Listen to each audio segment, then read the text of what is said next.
On vit pas dans la même France. Magali Berda sur Sud Radio, il est 20h02, nous sommes en direct. On vit pas dans la même France. Voilà, je suis arrivée en panique, j'ai perdu mon Coca Zéro. Je suis pas contente, je ne peux pas travailler sans mon Coca.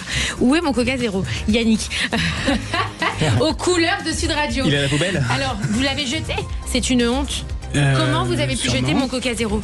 Bon bref, c'est pas grave, je commencerai sans. Comment allez-vous ce soir? On est mardi. On est mardi et nous sommes en direct. Voilà, on vit pas dans la même France. Une émission que vous retrouvez du lundi au jeudi de 20h à 21h. Une émission qui rassemble les gens. Une émission qui est faite pour parler à ceux à qui on ne parle jamais. Parler à ceux qui sont fâchés avec la politique, ceux qui n'y comprennent pas forcément grand-chose. Parce que les politiques ont une façon de parler qui est très codée, on va dire, difficile à comprendre dans certains médias.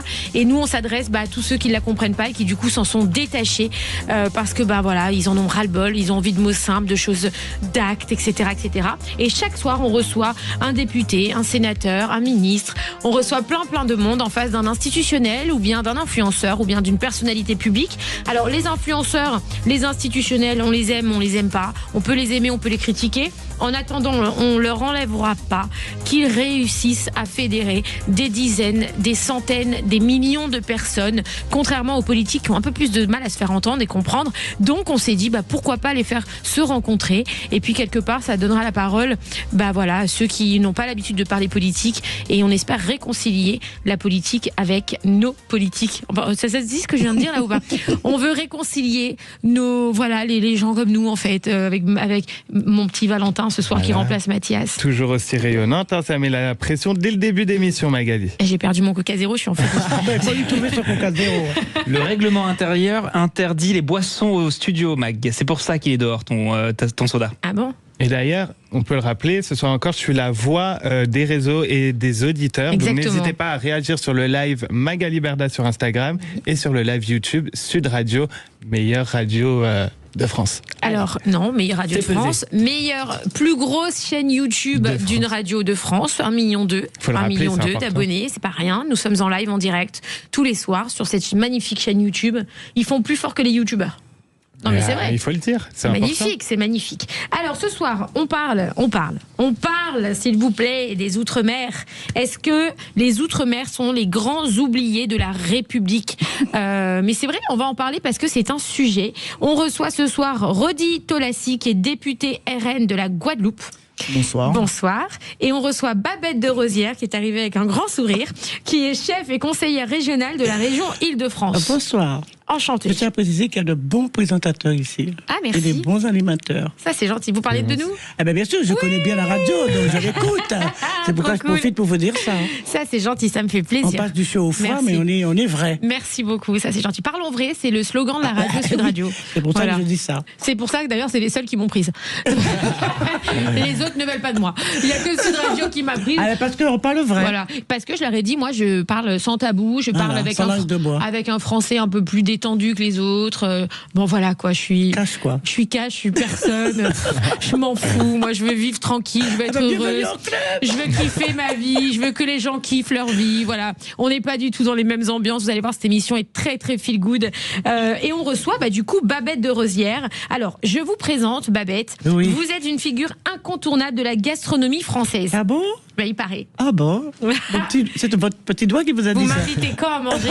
Comme vous voulez. Et c'est au jardin créole en Yvelines, c'est juste en Yvelines, à côté de la gare. Parfait. Tu t'assois à... Je vais te tutoyer, tu peux être mon bébé. Hein. Tu t'assois à Montparnasse et tu descends à Maule, dans la ville de Maule. Parfait, j'arrive dimanche. Et j'ai dimanche. constitué une maison créole, vraiment. Quand on arrive, on est en Guadeloupe. C'est vrai? Ah oui. J'arrive. C'est mon dernier restaurant, donc j'ai soigné le décor et tout. Voilà. Et alors, vous êtes une chef reconnue.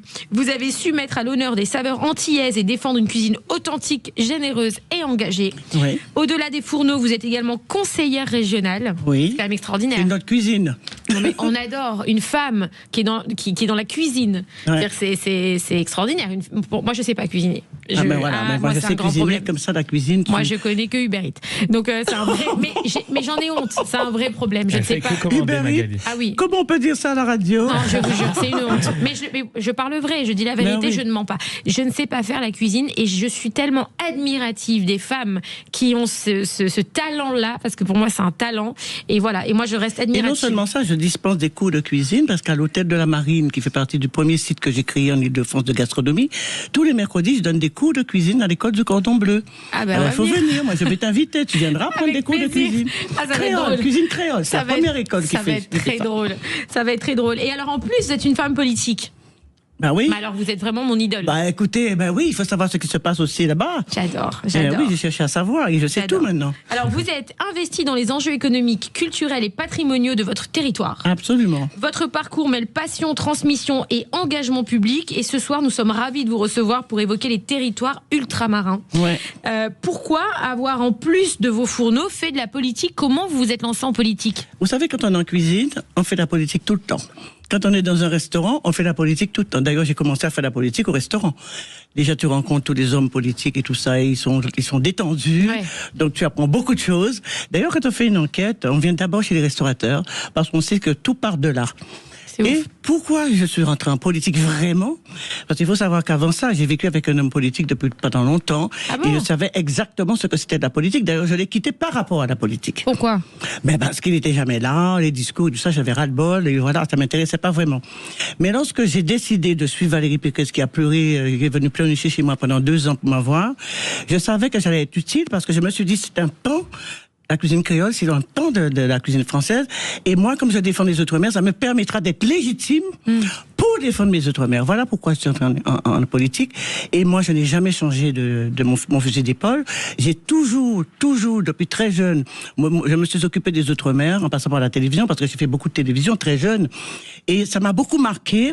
Quand je suis arrivé ici, les gens ne connaissaient pas les Outre-mer. Quand je parlais de Guadeloupe, on me demandait est-ce que Guadeloupe c'est en Martinique. Quand j'ai fait une première émission sur les Outre-mer en présentant les produits de l'Outre-mer qu'ils connaissaient pas, j'ai présenté un citron vert. Ils m'ont dit que mon citron n'était pas mûr. Ouais. Dans l'émission. Donc, on était très loin dans les années 80 des Outre-mer. Et à force de ramer, à force de prendre des coups, parce qu'on me disait au départ, surtout, tu parles pas d'épices, tu parles pas des produits des Outre-mer. Et je parlais de quoi, alors? Je sais pas parler de steak frites, moi. C'est pas ça. Je peux pas parler d'hamburger. Désolée. Donc, j'ai dû, quelque part, m'imposer. Et du coup, comment vous êtes au niveau régional? Est-ce que vous avez un vrai impact sur le politique, les territoires d'outre-mer ou pas? Je vais vous dire, mais bien sûr. Parce que il y a personne en Outre-mer qui peut dire qu'on connaît pas Babette. Parce que tout ce que j'ai fait, toutes les démarches que j'ai faites jusqu'ici, c'était pour les Outre-mer. J'ai créé même un salon de la gastronomie des Outre-mer qui fête ses 10 ans là, justement pour donner de l'espace ici dans l'Hexagone, aux Outre-mer, pour faire mieux connaître cette culture. Soi-disant, c'est une culture française. Mais les gens ne connaissent pas les Outre-mer. Ils ne savent pas que c'est un pan de la cuisine française. On pense que la cuisine créole, c'est une cuisine ethnique. On me l'a dit à moi. Dans les années 90-92, on m'a dit que ma cuisine, c'est une cuisine ethnique. C'est pour vous dire que les gens étaient très loin. Ils ne savaient pas que les Outre-mer, c'est exactement une région de France, comme la Bretagne, comme... Voilà, ils ne savaient pas. Mais maintenant, bon, on a fait notre petit chemin, les gens ont voyagé, le ciel s'est dégagé, les nuages sont partis, donc on sait vraiment où se trouvent maintenant les Outre-mer. Bien sûr. Mais c'est pas pour ça qu'on est considéré. Alors hier, on parlait avec nos invités du Salon de l'Agriculture de sentiments d'abandon qu'ils avaient, les agriculteurs, avec les personnalités politiques. Est-ce que vous pensez que les agriculteurs d'Outre-mer ont le même ressenti ? Ben, je pense que si, parce que qui parle de l'agriculture des Outre-mer? Qui parle? Eh ben, citez-moi quelque chose qu'on fait en Outre-mer pour l'agriculture. Et pourtant, chez nous, on a des présidents de chambres d'agriculture, mais ils sont pas considérés comme des présidents, il faut le dire, comme des présidents des chambres d'agriculture d'ici. Rien n'est considéré d'ailleurs là-bas comme ici. Vous avez l'impression d'être à part? On est à part, c'est l'éloignement, tout le monde. C'est facile de dire c'est l'éloignement. Mais il faut savoir aussi qu'à l'origine, quand les gens allaient en Outre-mer, ça débarrassait. Les gens d'ici qu'on envoyait en Outre-mer, c'était pour débarrasser. Quand on ne sait pas où mettre quelqu'un, on le met en Outre-mer. Ça commençait par le bagne. Et puis, tous ceux qui allaient là, c'était bon, ou se planquer, ou aller faire la bamboula et tout ça. C'est des fonctionnaires qu'on envoyait chez nous. C'était pratiquement des cancres. Tout ça parce qu'on sous-estimait les Outre-mer. Quand on n'a pas besoin de quelqu'un qui est embarrassant, dont on n'a pas besoin, on l'envoie en Outre-mer. Voie de garage. C'est pour ça que j'ai dit un jour que les Outre-mer ne sont pas la poubelle de la France. Il faut nous respecter. Nous sommes des vrais Français, on n'est pas des sous-Français. Et je n'ai pas cessé de mener cette campagne-là. Ça fait 45 ans que je parle de ça. 45 ans. T'étais pas né, toi. Mais vous t'étais né, toi? 45 ans, non.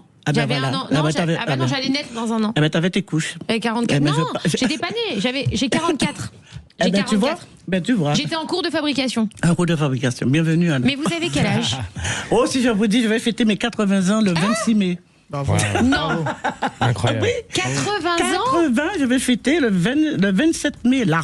Ok, on change l'émission là. Je veux les secrets de beauté. Ah, mais les secrets de beauté, il n'y en a pas. Je veux les secrets de beauté, je veux tous les secrets de Babette. Il n'y en a pas. On se lève tôt le matin, on se couche tard, on travaille beaucoup. 80 ans. On rigole beaucoup. Et un mari qui s'occupe de moi. Mais qui est cet extraterrestre en face de moi? Mais qu'est-ce que vous êtes belle, mais je vous aime d'amour. Oui, mais j'ai 80. Incroyable. Alors je ferai une belle fête, parce que 80, ça se fête. Ah bah ouais, ça se fête. Toi, t'as quel âge, toi? Moi, j'ai 31 ans. Ah bah ouais, t'es un poupon, et toi aussi, t'es un poupon. Moi, j'ai 23 ans. Ah ouais, je pourrais être votre fille, c'est vrai. Ah bah c'est pourquoi je te dis, je te tutoie, parce mais quand qu'en vous m'avez dit télévision, je on n'est pourrais pas être ta fille, hypocrite. j'ai dit Bah écoute, on doit avoir 10 ans d'écart. Moi, je vous donne 55. Non, 80. Incroyable, je suis pas du tout. choquée. Les gars, regardez-moi ce live, s'il vous plaît, sur Instagram. J'ai un extraterrestre avec moi en plateau. Allez, restez sur Sud Radio. On revient tout de suite pour accueillir Rodi Tolassi, député RN de la Guadeloupe. À tout de suite sur Sud Radio. Sud Radio. Sud Radio. Parlons vrai. Parlons vrai. Sud Radio. Parlons vrai. Magali Berda, Sud Radio. On vit pas dans la même France. Magali Berda sur Sud Radio, il est 20h14. Nous sommes en direct du lundi au jeudi. On vit pas dans la même France. Cette émission qui réunit deux mondes qui ne se parlent jamais. On casse les codes. On réunit tous les soirs deux France. Voilà. Deux France. Et puis alors c'est super parce qu'on a nos auditeurs qui interviennent à n'importe quel moment de l'émission à travers nos réseaux sociaux et via la voix de notre cher Varuekos alias Valentin. Qu'est-ce qu'il y a, Valentin? Rien. Ça Je va suis étonné, je suis choqué. T'es choqué de quoi? Ah Babette, 80 ans. J'espère que je serai comme vous à 80 ans. Hein. Ah bah attends, mais oui, 80, je triche pas. Hein. Et il n'y a pas de botox, il n'y a pas de je sais pas quoi là. Ça c'est naturel, ça. C'est né dingue. avec. C'est dingue. Comment je vais faire? Moi, je suis déjà toute refaite à 44. Hein. Non, mais non, t'es belle, arrête. Il y a Juliette mais sur le live d'ailleurs qui vous trouve magnifique et qui vous donnait 50 ans.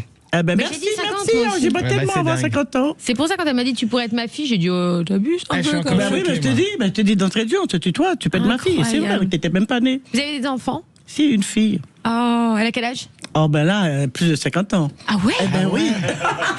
Tu vois, plus âgée que toi. Elle est aussi fraîche que vous? Ah, je sais pas. Alors là, c'était... Je sais pas. Alors, on reçoit en face de vous, Babette, Rodi Tolassi. Alors, Rodi, bonsoir. Un beau garçon, hein. Merci. Elle commence. Ah ben écoute, c'est un beau garçon. Moi, même si on n'a pas fait, on regarde le menu, mais je vois un garçon, c'est un beau garçon. Et le mari, il est en face, il est des autres. Oh, mon mari a l'habitude. Oui, j'imagine. Alors, comment vous s'appelle votre mari? Claude Salut. Butin. Salut, Claude. Alors lui, il fait une campagne, il fait une cuisine difficile. Hein. C'est quoi? Il est magistrat. Oh merde. Magistrat, alors, magistrate, c'est-à-dire dans quoi? Pénal. Oui, mais... Ouh, pénal. Ouh. Ah ben moi, j'ai été blanchie. J'ai été relaxée, les gars. Ah oui, mais vous êtes toujours en activité? Ah, vous étiez au tribunal judiciaire de Paris? J'ai terminé vice-président avant. Ah oui, c'est vrai, vous n'avez pas de micro, mince. Ah. J'ai commencé comme juge d'instruction à Mayotte. Juge d'instruction, waouh. Ensuite, je suis resté 30 ans à Pontoise. Ah oui, ben voilà, on a un juge d'instruction, on a un...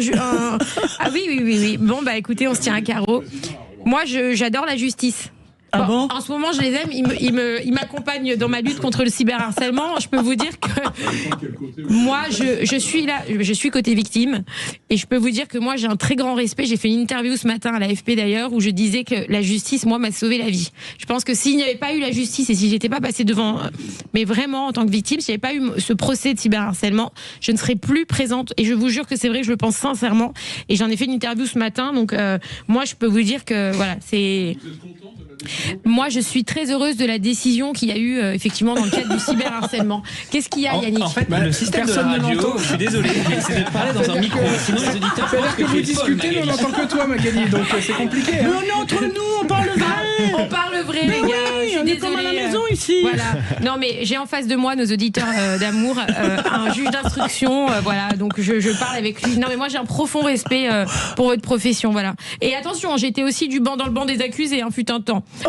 Mais j'ai été relaxée, donc je peux vous dire que je les aime d'autant plus. Voilà.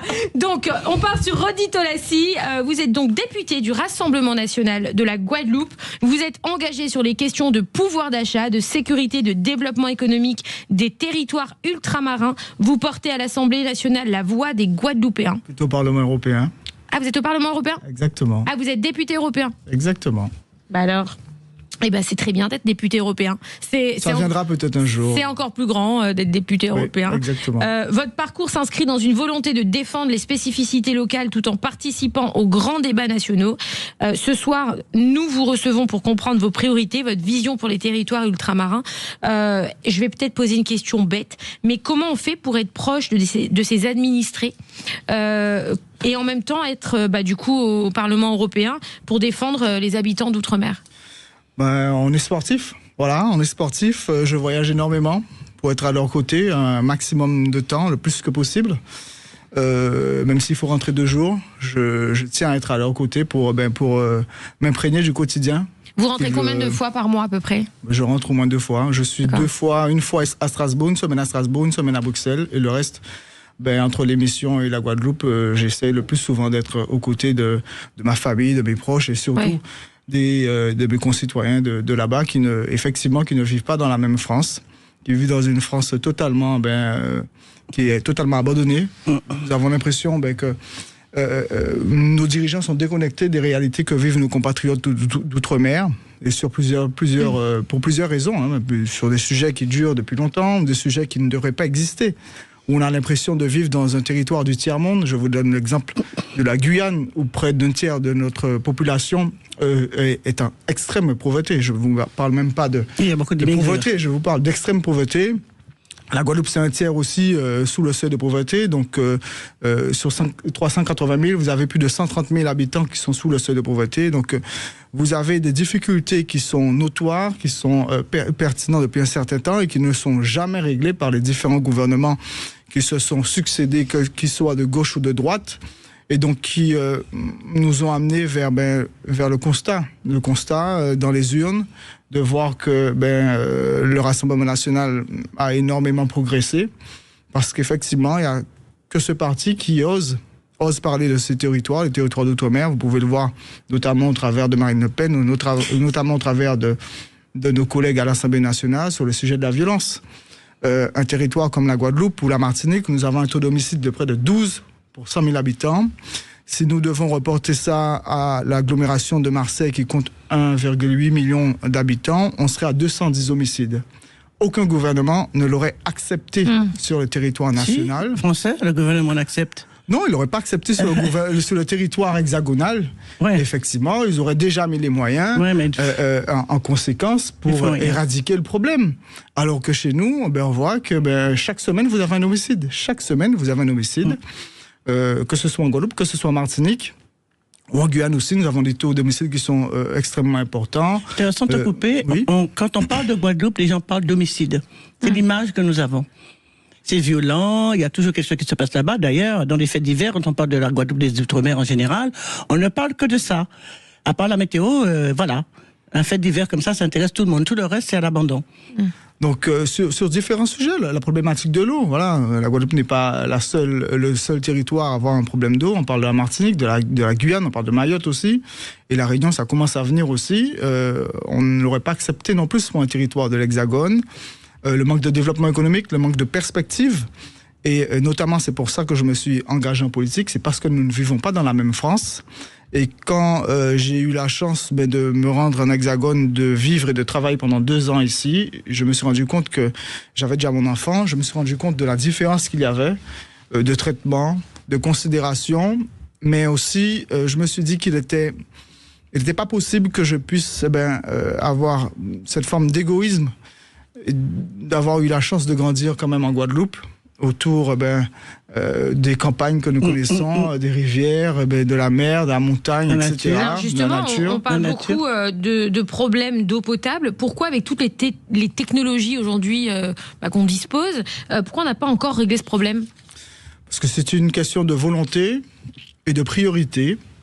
Le gouvernement n'en fait pas une priorité. N'en fait pas une priorité parce qu'on le voit. Lorsqu'on voit que, par exemple, on met des millions sur les réseaux d'eau en Algérie, à Gaza, alors que nos propres compatriotes n'ont pas la chance d'avoir de l'eau dans le robinet en quantité et en qualité. Je vous rappelle que quand même, en dehors d'avoir des coupures d'eau, nous avons quand même une eau qui n'est pas bonne en qualité. Oui, sauf on a un poison qui a coupé. Allez. Parmi les ministres, les 9 ministres qu'on a nommés pour les Outre-mer, il y en a un qui a osé dire qu'il a trouvé la solution de l'eau. Il s'appelle Philippe Vigier. Il a dit, vous n'avez qu'à prendre l'eau, vous mettez dans une casserole, vous mettez sur le feu, vous laissez bouillir et après vous mettez dans votre réfrigérateur et vous pouvez boire l'eau et vous avez réglé le problème de l'eau. Voilà comment on nous traite là-bas. Alors que l'eau est polluée. Vous comprenez que c'est un mépris total, alors que l'eau effectivement est polluée au chlordécone. Non, c'est-à-dire qu'on se dit on vit au Moyen-Âge, quoi. L'eau est polluée complètement. Vous pouvez bouillir l'eau autant de fois que vous voulez lorsqu'elle est polluée au chlordécone, par exemple. C'est terminé. Ou aux métaux lourds. Donc, on a plusieurs problématiques qui ne sont pas réglées. Et depuis un certain temps, on a l'impression qu'en dehors du fait que ces problématiques n'ont jamais été réglées, qu'elles s'amplifient et que d'autres s'accumulent, viennent s'ajouter à celles qui existaient déjà, et notamment la question de la violence, la vie chère qui existe depuis un certain temps et dont aucune perspective politique ne met réellement les bonnes solutions, les bons éléments pour résoudre cette problématique. Mais comment veux-tu qu'on trouve une solution quand on change 10 fois de ministre? Comment veux-tu appliquer une politique normalement en Guadeloupe, enfin dans les Outre-mer? Ce n'est pas possible, ça. Je ne comprends pas. Mais en dehors du fait de changer de ministre déjà. Mais ils font quoi? Ils font rien quand ils passent chez nous. Mais c'est la vision politique et c'est le projet. Ils n'ont pas de projet pour nos territoires. Ils n'ont pas d'objectif pour les Outre-mer. C'est pour ça que, notamment, nous voyons les percées que nous faisons au sein de ces territoires, parce que nous mettons sur la table un véritable projet pour nos territoires, que ce soit sur l'eau, que ce soit sur le développement économique, que ce soit sur la sécurité, que ce soit sur les richesses. Parce que les territoires, et ça on l'oublie, ce sont des territoires extrêmement riches, qui sont quand même les joyaux de la République. Je rappelle que nous sommes le deuxième domaine maritime mondial après les États-Unis. Je rappelle que nous avons une richesse qui est extraordinaire, que ce soit sur ce que nous produisons, ce que nous faisons. On peut prendre l'exemple du rhum. Même si c'est vrai que l'abus d'alcool est dangereux pour la santé, mais j'ose le répéter que nous sommes les seuls à faire et à avoir su faire le rhum agricole. Les autres font du rhum industriel. Donc nous avons un savoir-faire qui est le nôtre, qui est spécifique et qui est extrêmement et qui n'est pas reconnu. Valentin? J'ai une question sur le live de Marine qui se demande pourquoi ce ne sont pas les mêmes lois en France qu'en Outre-mer. Je ne comprends pas pourquoi vous dites que vous vous sentez abandonné. Sur la question, vous donne la parole tous les deux évidemment. Sur la question des lois, justement, le problème il est là. Il est d'un côté, vous avez le droit, ce qu'on appelle le droit à la différenciation sur certains domaines, c'est vrai. On peut prendre l'exemple de la TVA, nous n'avons pas la même TVA. On peut prendre pas mal d'exemples, mais justement, étant donné que la France hexagonale se trouve sur le continent européen, les territoires d'outre-mer sont tous différents les uns des autres, appliquer les mêmes règles nous amène vers des disparités et fait que justement, il est quasiment impossible d'avoir le même développement pour nos territoires. Oui, mais si on prend par exemple le cas de Saint-Barthélemy. Ils sont à part. Saint-Barthélemy, il n'y a pas de TVA. Et ils sont autonomes complètement. Et c'est pas une communauté de l'Europe. Et pourtant, c'est les Outre-mer aussi. Oui, mais voilà, Saint-Barthélemy est rattaché à la Guadeloupe. Comme Saint-Martin est rattaché à la Guadeloupe. Mais je pense que par exemple, la Polynésie a une autonomie. Ils ont un président. Ils n'ont pas les régaliens. Mais en tout cas, ça vit très bien. Moi, je suis allé là-bas. Ils sont presque autonomes. Ils n'ont pas besoin pratiquement de la France pour vivre. Je pense qu'on devrait faire la même chose pour les autres territoires, notamment pour nous, en Guadeloupe, en Martinique, on devrait faire la même chose. Vous avez envie d'être autonome aujourd'hui? J'aurais bien aimé qu'on soit autonome parce qu'au moins, on aurait travaillé autrement. Parce que là, vous êtes bloqué du coup. On est bloqué. Mais par exemple, la vie chère, on a fait tout un totoblo avec la vie chère. Totoblo, c'est un gros mouvement qu'on avait fait pour la vie chère. Et j'apprends aujourd'hui que la ministre, la nouvelle petite qui a été nommée, là, a dit qu'elle reporte le sujet au mois de juillet. Tout ça, c'est un mépris total. Pourquoi elle peut pas régler? Parce qu'elle connaît pas du tout les Outre-mer. On prend n'importe qui, on met à la tête de l'Outre-mer en disant que voilà, c'est le ministre de l'Outre-mer.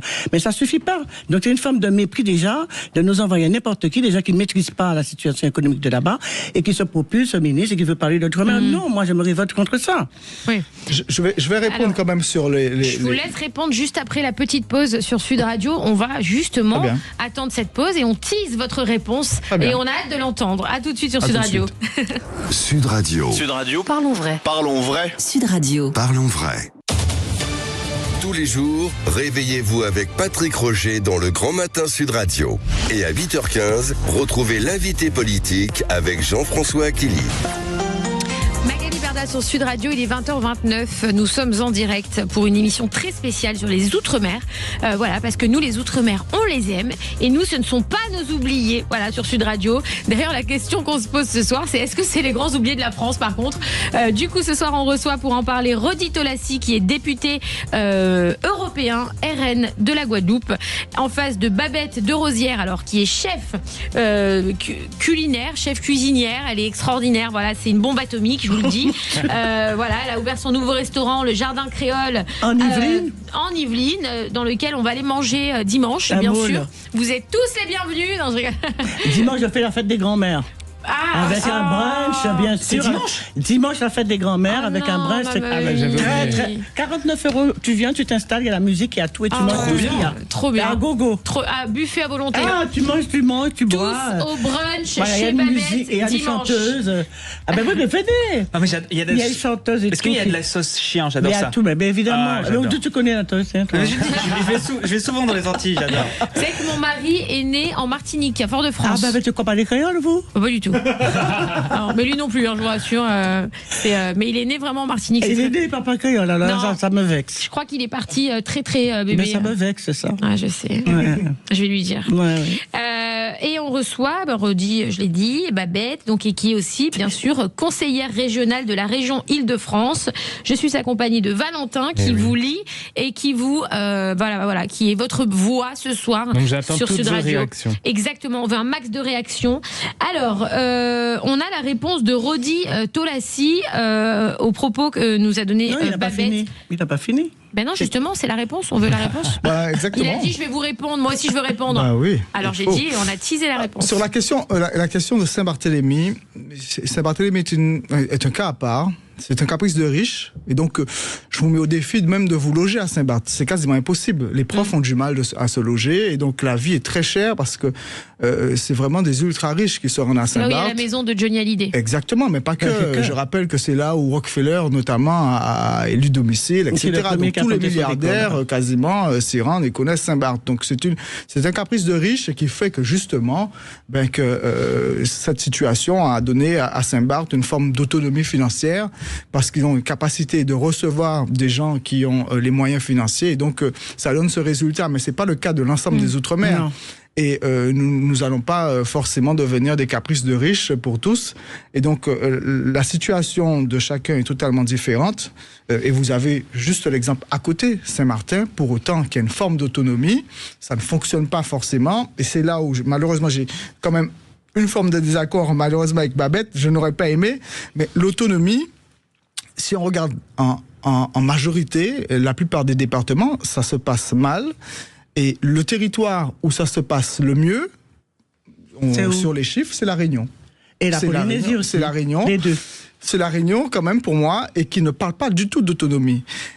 Et la faculté que nous avons, c'est que dans l'article 73 dans lequel nous sommes, nous avons le droit de la différenciation. Il suffit que nos élus, avec le groupe politique dans lequel ils sont, créent un projet pour nos territoires, pour développer nos territoires. Il faut une vraie volonté politique, il faut une vision à long terme qui s'inscrit non pas dans un changement de ministre chaque année, mais dans une vraie loi programme où nous engageons la direction de nos territoires sur 10, 15, 20 ans pour avoir une forme de stabilité économique, stabilité sécuritaire, stabilité à tous les niveaux pour qu'on puisse avoir ce vrai développement économique. Et pour ça, il faut un vrai ministère aussi d'État. Il faut un ministère d'État. Nous, on a des petits secrétaires d'État qui passent comme ça, un petit tour et qui s'en vont. Il faut vraiment un ministère d'État pour pouvoir installer tout ça, tous ces projets-là. Et on peut le faire.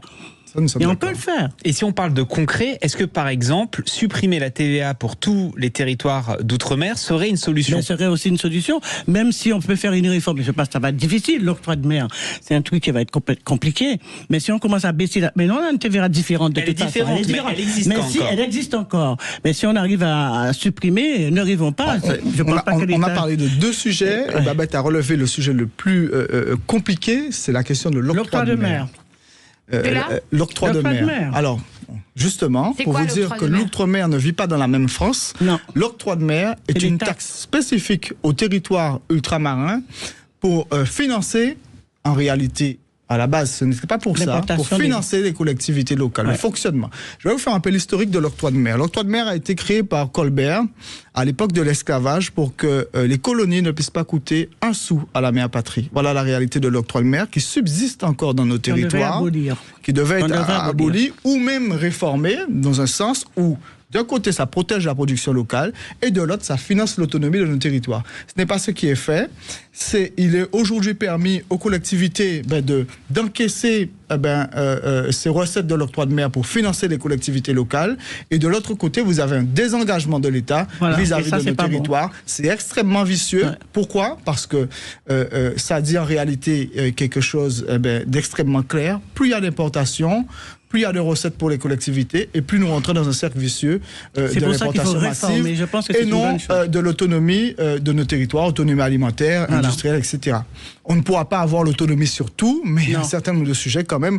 Lorsque vous êtes, par exemple, en Guadeloupe, en Martinique, où vous êtes entouré de mer, on peut au moins produire du sel. Absolument. L'octroi de mer aurait dû servir à cela. Mais on peut faire de l'élevage aussi, on peut faire plein de choses. Exactement. Rien ne se fait là-bas. Les recettes de l'octroi de mer auraient dû servir à aller investir dans les endroits où nous avons totalement le potentiel, mais nous sommes défaillants.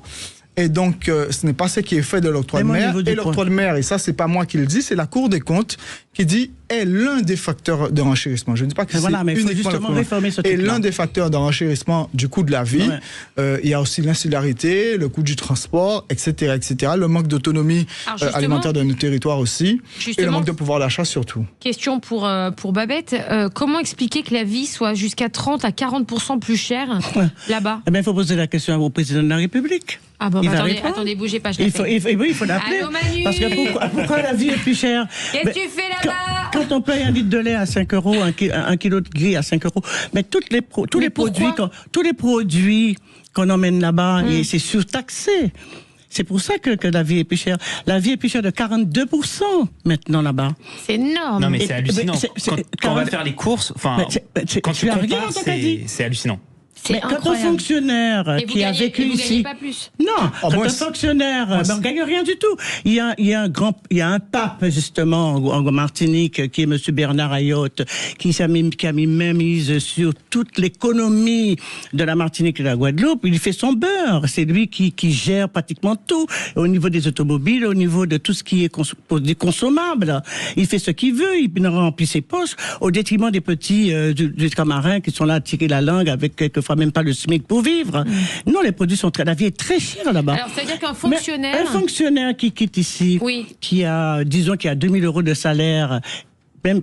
Il vit là-bas, il est muté là-bas, mais il bénéficie de 42% de vie plus chère sur son salaire. C'est tout ça inadmissible. Attendez. Le même antillais, je termine.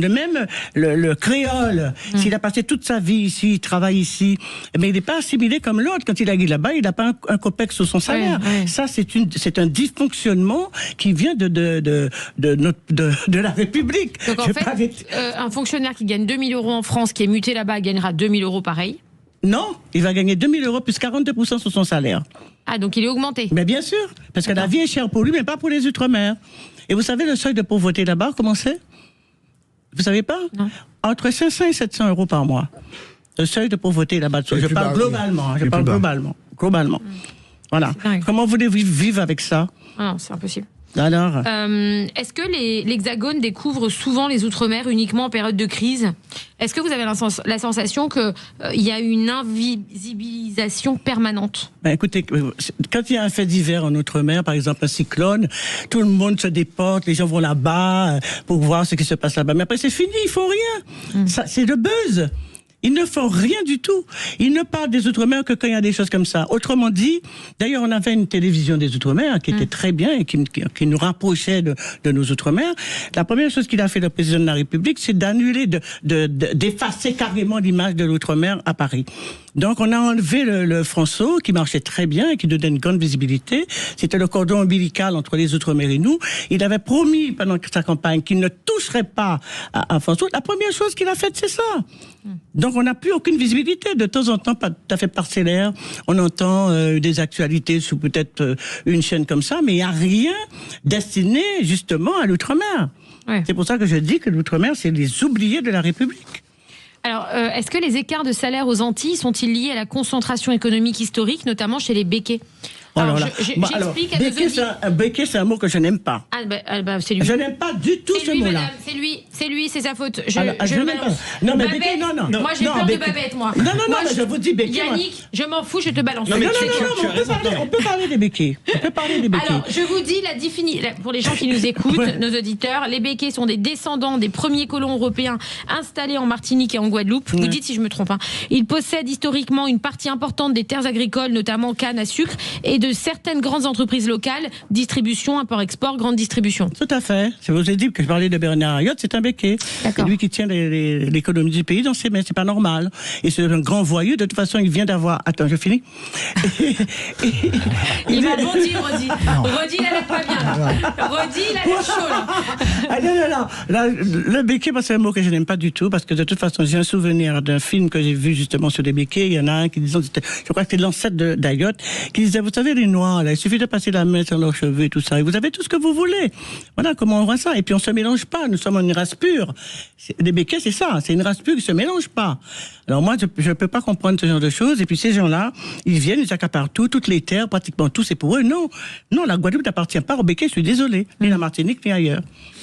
Rodi. Alors, historiquement, un béquet, c'est un descendant d'esclavagistes. Historiquement, ça n'existe pas en Guadeloupe. Et d'où la différence qu'il y a. Chaque territoire est différent et a son histoire propre. Il faut savoir qu'à l'époque de la Révolution française, les premiers révolutionnaires, pour libérer le territoire, sont arrivés d'abord en Guadeloupe. Et donc, amener ce que cela a amené, les décapitations, etc., etc. Et certains ont fui vers la Martinique.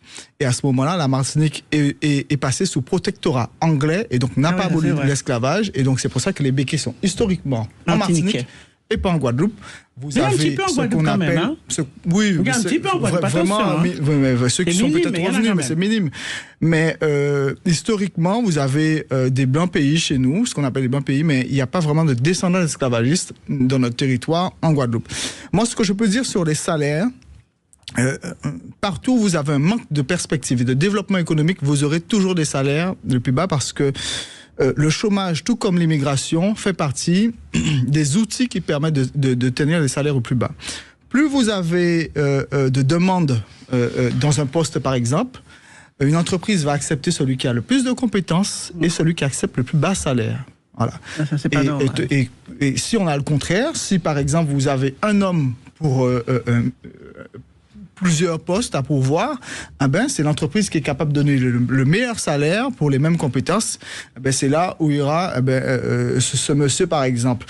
Et donc, le manque de développement économique, effectivement, vous donne ce résultat. S'il y avait plus de perspectives et moins de chômage sur notre territoire, il y aurait effectivement un salaire qui augmenterait automatiquement. Alors, Babette, vous qui avez 80 ans, oui, je tombe et que j'assume. Oh là là, quelle beauté. J'ai une question pour nos jeunes ultramarins. Oui. Et vous me répondrez juste après cette petite pause. Oui. Est-ce que les jeunes ultramarins doivent-ils forcément quitter leur territoire pour réussir, pour vous ou pas? On veut votre réponse. Oula, elle bondit déjà sur sa chaise. On veut votre réponse juste après cette petite pause sur Sud Radio. Sud Radio. Sud Radio. Parlons vrai. Parlons vrai. Sud Radio. Parlons France. Magali Berda sur Sud Radio, il est 20h44, nous sommes en direct. Et alors là, cette émission, elle porte vraiment bien son nom, l'impression de ne pas vivre dans la même France. Je découvre plein de choses ce soir. Ah, alors, juste une... Attendez, je représente mon invité préféré, enfin mes invités préférés ce soir. Rodi Tolassi, député européen RN de la Guadeloupe. Alors, juste une petite précision, quand j'ai parlé de l'abolition de l'esclavage, je parlais de la première après la Révolution française et qui a été rétablie en 1802 parce qu'il y en a eu deux. Pas tout le monde. Toi, tu as compris, mais pas tout le monde. Voilà. Et on reçoit Babette de Rosières, qui est chef et conseillère, alors chef de cuisine. Hein. Ah bah elle oui. est chef, non, elle est chef dans tout. Elle est restauratrice, cuisinière. Voilà. Chef de famille, chef de beauté, chef de politique, chef de cuisine, chef de tout. Voilà. Sauf chef de mon mari. Eh ben oui, chef de mon mari, non. Ah non? Ah ben non, mon mari, il a sa place. C'est lui le chef. Ah bah, il juge d'instruction. Il n'y a pas de chef vraiment, mais enfin bon. Je suis la femme. Vous êtes la femme, on adore. Moi, c'est une femme qui sait se faire respecter. Hein. Une femme qui ben ça à la fois chef en cuisine et à la fois conseillère politique, s'il vous plaît, conseillère régionale de la région Île-de-France. Alors, vous êtes dans quel parti politique? Et c'était LR. Ah, vous êtes LR? C'était LR. Ah, c'était? Vous n'êtes plus? Ah, je ne parlerai pas de mon parti. Pour l'instant, Ah bon? je suis foncièrement de droite. D'accord. Ouais. Mais on ne sait pas lequel. J'ai des vraies valeurs de la droite. Avec Éric Ciotti? Éric Ciotti, je l'ai suivi parce que c'était le président des LR. Après, il est parti. Et puis quand j'ai vu... Moi, je suis parti. Non, mais Éric Ciotti aussi, non? Non. Non, il s'est fait virer. Je suis parti parce que l'environnement d'Éric Ciotti, l'environnement des petits technocrates autour de lui, ne me convenait pas parce que j'avais plein de questions en suspens et j'avais pas de réponse. Je me retrouvais pas dans ça. Donc j'ai quitté. Moi, je suis entière, moi. Ah oui, quand ça se va voit. pas, hop, je m'en vais. Bah, ça se voit. Mais j'ai le regard très appuyé sur tout ce qui se passe en politique. Et pour revenir aux Outre-mer, j'ai regardé tous les programmes lors des dernières élections présidentielles qui parlaient des Outre-mer. Et le programme le plus affiné, le plus objectif, c'était celui de Marine Le Pen. Moi, je le dis haut et fort. C'était le meilleur programme pour l'Outre-mer. Merci. Et si on appliquait ce programme-là, eh ben, les Outre-mer ne seraient pas dans la merde comme ils sont maintenant. Et alors, est-ce qu'à votre avis... Alors, les jeunes, vous m'avez parlé oui, des jeunes. les jeunes, voilà. Oui. Les jeunes d'Outre-mer, est-ce qu'ils doivent quitter, pour vous, leur territoire pour réussir? Je pense qu'on doit former nos jeunes sur place. On a la possibilité de former nos jeunes. Vous savez que je suis parti, il n'y avait pas d'université de je ne sais pas si à Martinique il y a une université. Oui. Il y en a. Ben, il n'y avait pas d'université chez nous. Mais maintenant, on peut former tout le monde chez nous. On peut revoir toute notre copie et former tout. Et même maintenant, j'ai remarqué qu'on va faire une école de magistrature bientôt en Guadeloupe, c'est ça? J'ai appris ça. Donc, on peut tout former nos jeunes là-bas. On n'est pas obligé de les envoyer directement après le bac ici. On peut commencer là-bas et peut-être aller se perfectionner un petit peu ailleurs. Mais il y a les moyens dans nos territoires de former nos jeunes sur place. Et je tiens absolument à dire que j'aimerais bien, même à supposer que les jeunes partent ici dans l'Hexagone pour apprendre un métier ou pour pousser les études. Mais il faut que les jeunes qui m'entendent reviennent dans leur île. Il faut que l'avenir, c'est être dans votre pays. C'est pas la peine de rester là-bas, à s'encrouter là-bas. Il faut Mais aller pour vous, dans c'est un autre pays? Ah ben, écoutez, moi, je me considère pas. Moi, je considère que je suis foncièrement guadeloupéenne et accessoirement française. Chacun son truc. C'est comme les Marseillais. Mais oui, Mon je suis mari m'a guadeloupéenne. dit, moi, Marseille, Marseillais, oui, c'est ma nationalité. c'est, voilà, guadeloupéenne. C'est là où c'est un peu antinomique. Voilà. Vous dites qu'on vous abandonne. En tout cas, je parle de la France. Oui. Et votre pays, c'est la Guadeloupe. Mais bien Donc sûr. c'est là où je ne Mais comprends plus. Pourquoi on dit ça alors? Non, mais c'est Qu'est-ce que la France fait pour nous? Eh ben, dites-moi, qu'est-ce que la France fait pour nous? Je dis pas Pour ça, qu'elle il dit fait, ça. je dis pas qu'elle fait Alors, grand-chose. eh ben, Mais c'est pour ça que je dis que je suis foncièrement guadeloupéenne. au contraire, vous êtes foncièrement française, Moi, je suis- et justement, la France doit venir au secours de la La France Guadeloupe. ne vient se coup de rien du tout. Non, mais c'est ça, pour en vrai. l'instant. La France nous piétine, Pour moi, la France nous méprise, la France nous maltraite. D'accord? Alors, je vais rebondir sur l'idée que la France viendrait au secours. La France ne viendrait pas au secours. L'État s'occupe d'un territoire qui est aussi français et donc nous espérons être traités à la juste valeur. Il ne faudrait pas rêver. À juste valeur. Bien sûr, mais là, c'est l'urgence. Parce que je veux dire. nous sommes effectivement français et donc nous Avec le espérons, passeport. effectivement être considérés tels quels. Et j'ose rappeler que quand même dans la Constitution qui dit que la France est une et indivisible, et on espère effectivement voir qu'un jour que cela se réalise, que la France soit une indivisible dans la considération et non pas dans le mépris. Vous a dit le dernier ministre. C'était encore l'année dernière qui ose dire sur un plateau qu'il faut chauffer l'eau. Voilà. bouillir l'eau et tout ça. C'est un mépris quotidien dont nous faisons face et dont on espère qu'on sortira de ce mépris et qu'on aura un véritable gouvernement en face. Et pour la petite histoire, vous avez eu des périodes de doute. Je ne dis pas que nos territoires et les habitants des territoires ne sont pas en plein doute. On le voit avec les demandes de volonté d'aller vers l'autonomie, pour certains aller vers l'indépendance. Et je rappelle, historiquement, nous avions des fortes poussées indépendantistes dans les années 70 et 80, avec des attentats, les Nuits Bleues notamment. Et qu'est-ce qui a fait que la population est revenue à ce que vers la mère patrie, vers l'État, etc. C'est le cyclone Hugo notamment qui avait dévasté nos territoires et qui a démontré que lorsque nous avons un État qui est aux côtés de nos compatriotes et qui met la puissance de l'État pour reconstruire, pour aider les territoires, nous voyons effectivement qu'il y a toute cette valeur de faire partie de cet ensemble français qui nous constitue. Mais vous pensez, Rodi Tolassi, donc vous êtes député européen RN de la Guadeloupe, est-ce que vous pensez comme Babette de Rosière qu'il y a un décalage et que vous ne vous sentez pas français, que vous êtes d'abord guadeloupéen avant d'être français ? Je ne dirais pas cela comme ça. Je me sens guadeloupéen, ça c'est sûr, tout autant français aussi. Mais donc il y a une vraie différence aujourd'hui ? Mais il y a une différence dans le traitement qui est fait. C'est une évidence pour moi dans la considération et nous le voyons tous les jours. Je vous ai donné l'exemple de la violence, mais sur l'exemple de l'eau, sur le manque de développement, le manque de perspective qu'il y a. Fait le ravage, il complètement pas planté quelque chose oui, on nous. Prend l'exemple du chlordécone aussi. On peut rien planter. Et on prend d'autres exemples. Il y a tout. Et la compétence, on peut parler de l'eau par exemple, où les compétences sont partagées, les responsabilités sont partagées. Et l'immigration. Mais je vous donne la sécurité qui est le domaine régalien de l'État. Là encore, on peut encore aller sur des responsabilités partagées si vous voulez.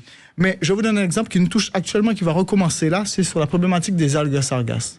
L'État français a signé la Convention de Montego Bay des Nations Unies. Elle a été ratifiée en 93 par la France, mais elle a été signée en 82, qui dit que toute pollution qui arrive dans la zone économique exclusive est du ressort et de la compétence de l'État. L'État se défausse de sa responsabilité, laisse les algues arriver sur les côtes, pourrir les côtes, et dès lors que c'est sur les côtes, ça relève de la responsabilité des collectivités locales et notamment des communes. Donc l'État, représenté par le gouvernement qui se sont succédés, est extrêmement vicieux vis-à-vis de nos territoires et des populations. Et c'est pour ça que vous avez d'un côté des compatriotes qui se sentent français, qui sont attachés, mais qui en même temps se trouvent dégoûtés du territoire et de l'État. Et nous avons toujours été là pour la mère patrie, comme on le dit le plus souvent. J'ose rappeler que lorsqu'il y a eu la Seconde Guerre mondiale, que nous étions sous blocus, parce qu'on ne connaît pas forcément toute l'histoire, nous avons été sur blocus anglo-américain, parce que c'était le régime de Vichy chez nous à l'époque. Beaucoup de nos compatriotes ont pris des petites barques, sont allés vers les îles voisines qui étaient anglaises pour aller rejoindre les Alliés et pour se battre pour libérer la France. Nous avons toujours été attachés et pour autant, nous n'avons pas ce retour de considération que nous devons avoir et que nous avons eu dans l'engagement que nous devons avoir comme tout fils de la nation. Tu l'auras jamais. Et la question d'immigration, n'en parlons pas, parce qu'à Mayotte, les Comoriens arrivent, tout le monde arrive. Mayotte, c'est pratiquement un bidonville maintenant. Et puis en Guyane, c'est pareil. Il y a les Brésiliens qui arrivent, les orpailleurs. Il y a un bordel pas possible. Pas possible. C'est vraiment, tout est contaminé là-bas. L'eau de rivière, par exemple, en Guyane, il y a le mercure, c'est contaminé. Le chlordécone, qui a fait ça? Qui a mis ça? Il faut voir ça avec les béquets dont on parlait tout à l'heure. C'est pour leurs bananes, pour la plantation de bananes, de cannes, etc. Et le sol est complètement pollué. Même les enfants, même les mamans qui sont enceintes, ont dans leur sein, dans le lait, le chlordécone. Et là-bas, il y a je ne sais pas combien d'hommes qui sont atteints de cancer de la prostate, mais c'est une généralité. Alors, et tout ça par rapport à ce désagrément, à ce chlordécone. Pour les chiffres, nous avons la Guadeloupe et la Martinique le taux le plus élevé du monde du cancer de la prostate dû à l'empoisonnement du chlordécone. Et on est autour de 95% de la population empoisonnée. Donc moi, vivant sur le territoire, je suis probablement empoisonné au chlordécone, qui est un perturbateur endocrinien avec un certain nombre de symptômes que cela vous donne. qui sont assez importants. Hein, attendez, pardon, je réagis, mais c'est 95% de la population qui est empoisonnée contaminée par le chlordécone. Le chlordécone est un organochloré qui est non dégradable. Il ne se dégrade pas. Il est là apparemment pour au moins 500 ans et donc il coule dans les nappes phréatiques, dans les rivières, les cours d'eau, la mer, même la mer dans certaines zones est empoisonnée. Vous n'avez pas le droit de pêcher sur ces zones-là. Et donc, l'État ne met pas les moyens dans la recherche, l'État ne met pas les moyens pour reconvertir. Ils n'ont même pas indemnisé les gens qui ont ils nous ont sous-considérés, ils n'ont même pas indemnisé les gens qui ont Vous avez un manque d'investissement dans la recherche pour pallier à ce problème qui touche nos territoires. Et c'est là où on vous dit qu'effectivement, nous ne vivons pas dans la même France. Mais est-ce que tu sais que ça avait été arrêté à un moment donné, le chlordécone? Il y a eu des plantations, c'est Lurel qui a fait ça. Vous connaissez Lurel? C'est lui qui a prolongé. Alors, c'était pas le même sujet, c'était sur l'épandage, c'était pas forcément le chlordécone. Si. Mais c'est vrai que la responsabilité, là je vais peut-être lancer un petit pic, c'est vrai que ça a commencé dans les années 60-70, mais c'était pas des homologations vraiment. L'homologation définitive du chlordécone, donc à l'époque c'était le Kepone et le Curlone, ont été faites sous Mitterrand, gouvernement socialiste de l'époque, et jusqu'aux années 90, et on a eu 3 années de dérogation jusqu'en 93 pour continuer à utiliser et terminer les stocks sur le territoire, alors que nous avions des solutions alternatives. Alors, on va passer... Vas-y. Pourquoi la France ne livre pas des bouteilles d'eau pure? On me dit ça sur le live. Nous n'avons pas forcément besoin de bouteilles d'eau pure. Nous avons des producteurs d'eau de source sur le territoire. Le problème est beaucoup plus important que cela. Lorsque vous avez des coupures d'eau, ce sont des enfants qui ne peuvent pas se rendre à l'école parce que l'école ne peut pas fonctionner sans eau. La cantine scolaire ne peut pas fonctionner sans eau. L'hôtellerie ne peut pas fonctionner sans eau. Donc vous avez l'attractivité économique du territoire qui est fortement impactée. Je vous laisse imaginer que vous passez 2 jours sans eau. Et j'ai fait ça, je l'ai vécu moi. Alors, et pour vous choquer un peu, l'état par exemple juste des sanitaires, l'état de la cuisine où on ne peut pas faire la vaisselle, etc. Donc c'est vraiment abominable. Alors on va passer tout de suite aux questions Flash and Cash. C'est le moment préféré de nos auditeurs. Ah oui? Les questions Flash et Cash. Non, c'est des questions sur une opinion, c'est des questions faciles. Il faut répondre très simplement, court et rapide. Avec des gros mots aussi? Non, oui, enfin Babette, tout pour vous Babette, tout comme chez vous. Alors, Babette de Rosière, un homme a été placé en garde à vue 13 heures pour avoir récupéré 250 kilos d'invendus jetés par les supermarchés. Non. Vol ou bon sens anti-gaspillage? Bon sens anti-gaspillage. C'est logique. Voilà, il s'est tapé 13 heures de garde à vue, le pauvre. Attends, mais c'est n'importe quoi. Qui a fait ça encore? L'enfant, ça s'est passé? Bien sûr. Rodi Tolassi, après leur qualification pour la Coupe du Monde 2026, les Bleus ont obtenu le doublement de leur prime, soit environ 550 000 € supplémentaires. Prime méritée ou timing indécent quand la France est dans le rouge? Timing indécent. Babette de Rosière, la nouvelle campagne de dépistage du cancer colorectal portée par Franck Dubosc est intitulée Vachier. Oui. Mise sur un ton volontairement provocateur pour inciter les Français à se faire tester. Oui. Humour efficace ou message trop trash pour parler de santé publique? Non, efficace, parce que je lui dis la même chose. C'est imagé, quoi. Je sais pas pourquoi ça m'étonne pas de vous. C'est imagé. Vachier, bon, on sait que ça sort. Et au moins, on en parle. Ben oui, et ça choque. Exactement. Et pour choquer, il faut des mots comme ça, et ça réveille. Vous avez raison. Voilà. Rodi Tolassi, 20 degrés sont attendus à Paris demain. Une température autrefois exceptionnelle, mais de plus en plus fréquente. Est-ce qu'on doit s'en réjouir ou commencer sérieusement à s'inquiéter? Commencer à s'inquiéter. Ah ouais. On flippe? Et ben voilà, c'est tout pour ce soir. Merci. Ah, c'est fini? Eh oui, c'est fini. On a passé une belle heure ensemble qui est passée trop vite. Alors je vous attends tous là, je vous attends au Jardin Créole. Ah, mais avec plaisir. Avec grand plaisir. Voilà. Merci Rodi Tolassi. C'est moi, merci beaucoup pour cette invitation. Alors député européen RN de la Guadeloupe, on a appris beaucoup de choses ce soir. Merci Babette de Rosière, chef cuisinière et conseillère régionale de la région Île-de-France. Merci à vous deux d'être venus. C'était passionnant. On revient demain? Eh ben avec plaisir. Et surtout nous, je pense qu'on va aller faire un petit séjour en Guadeloupe Ah un petit oui. peu. Hein. Ben avant, vous venez chez moi. Hein. Franchement, ouais. Vous venez au jardin Franchement, créole. ouais. Et vous avez entièrement raison. Moi, Ben je oui. suis totalement avec vous. Et vous avez le droit d'être traités comme les En Français tout cas, puisque merci vous pour êtes cette émission. français. Merci, Merci à d'avoir vous. quelqu'un qui au moins C'est parle gentil. des Outre-mer. C'est vrai, pour Parce une que c'est pas fois, souvent qu'on nous invite pour une heure parler des d'émission pour Outre-mer. parler des Et il faut le Outre-mer, souligner. c'est Eh ben, particulier. merci Voilà. à vous d'être venu. Et maintenant et on va proposer à Patrick Roger, le directeur, de venir en Outre-mer faire une déloc. On fera une émission là-bas Ah, sur ça place. serait bien. Et puis si Allez. vous venez, on va s'arranger avec pour faire venir les institutions pour vous border un peu, parce Ouais, que vous mettre des couches. Allez, ça va. Merci beaucoup. On se retrouve demain soir sur Sud Radio à 20h.